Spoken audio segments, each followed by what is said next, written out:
the signs language of Adam. Today we are going to discuss a little bit about the letter Kuf. So the letter Kuf sounds like the letter K in English, and in many roots it actually replaces it, but is actually the equivalent of the original of the letter Q in English.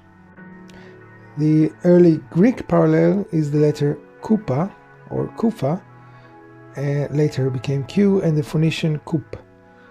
The letter means kav, which is a line. It means actually a line in Hebrew, kav, and it signifies things related to lines, wires, and the two dimensions. So everything two-dimensional that looks like a line.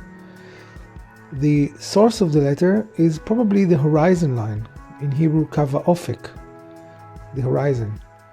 The letter P or F in the word ofek also symbolizes water. This will be discussed in another chapter which deals with the letter P and F, which is P and F.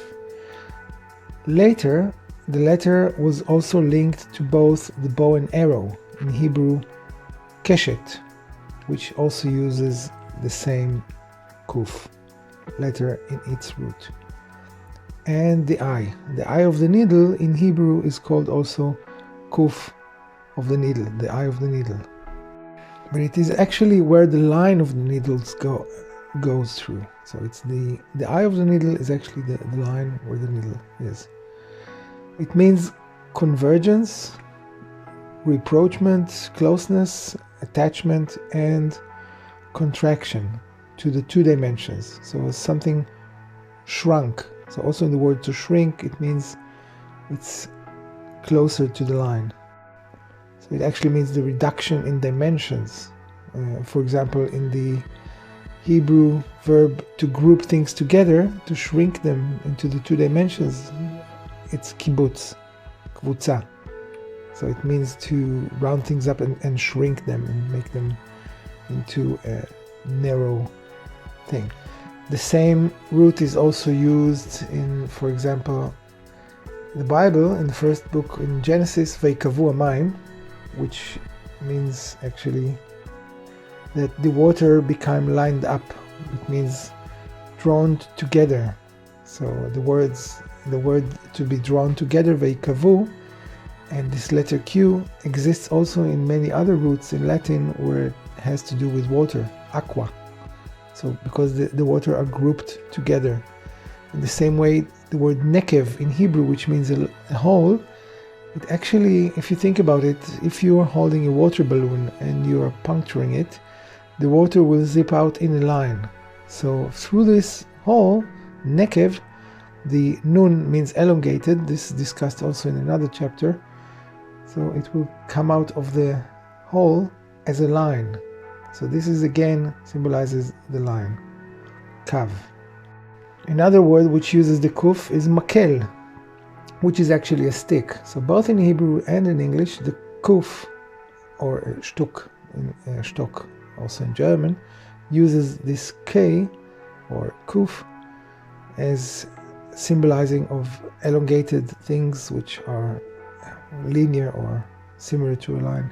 One has to remember that in the German English, the spelling was not codified and unified. It only became later with the print. So different words were written with different spellings, sometimes with a Q, sometimes with a K, sometimes with a C, and it doesn't bear meaning. But the Hebrew roots in the Bible still are very important and still represent mostly the roots as they were thousands of years ago, which still have something to do with the meaning of each letter, or at least the symbolic meaning of each letter. The same is true to the word kane, which became the English word cane. So it's something elongated and linear. Another usage of the word is when you tie a knot and it becomes closer and closer, you see also with the kuf, to the line of the band, it becomes a knot or kesher in Hebrew. Both are using this letter Kuf, so it becomes entangled. And yeah. Another example is in the word kafatz. So you see the fatz, tzaddik means going out of the line. This is discussed in another chapter, but the line and going out of the line means that it has to be first of all a line which you can go out of. So in the word kafatz, or jumped out of the line, it's something that jumps, and it jumps always from the line of water, like a frog, which lives in the water and has the root fe in it, which means water, but this is discussed in another chapter. And it uses the kafatz or kfitz, spring, something that jumps out the line. When you're standing on the edge of something, it has in Hebrew called katzeh, which is the edge. It means the edge or the line of the edge. And the dental consonants tend to change between them. So for example, T, S, like aus, out, and tzaddik, TS, it's also the letter tzaddik tends to interchange between them. D also. So the word katzeh became also the word cut. So if you cut a rope, you get the edge. So it's the line of the edge. It's also the edge of the rope. Or ketz, a rope. If you cut it too much, it becomes in Hebrew katzar, meaning too short or short. Katzar, it's a short head or something short. And when we're talking about cutting things and shortening them, the word for summer in Hebrew is kaitz, which is the end of the harvest period, where you actually cut all the grasses and the wheat, cut it short, because it's the end of the agricultural period, and you're going to have to turn the land later. So this period is also called katzir, the period of harvest, katzir. So therefore this root also exists in the cutting short of the wheat, the harvest. Katzir, meaning the time of shortening, cutting the crops short. When one is cutting the life of an animal short, meaning don't let it live till its rest of the days, is katzav. A butcher is the one who is cutting the lifeline of the animal and making its life shorter. So katzav, also in Arabic and also in Hebrew, has the same root. The letter B in the word is discussed in the chapter dealing with the letter B, has to do with the meat and the animal.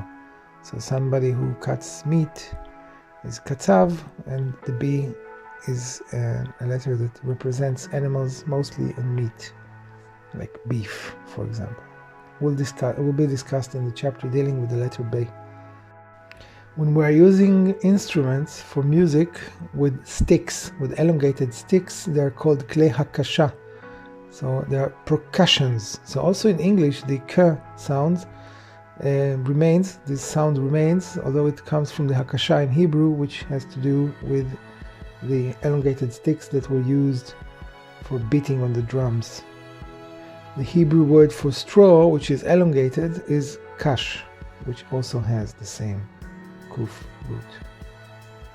So this is only a short vision of what the letter kuf means. You can read more about the letter kuf and much more about all the rest of the letters and what they mean in roots, in words, and how are they manifested in the Bible, and how it came to be, and what does the root means in my book, The Signed Letter of Adam.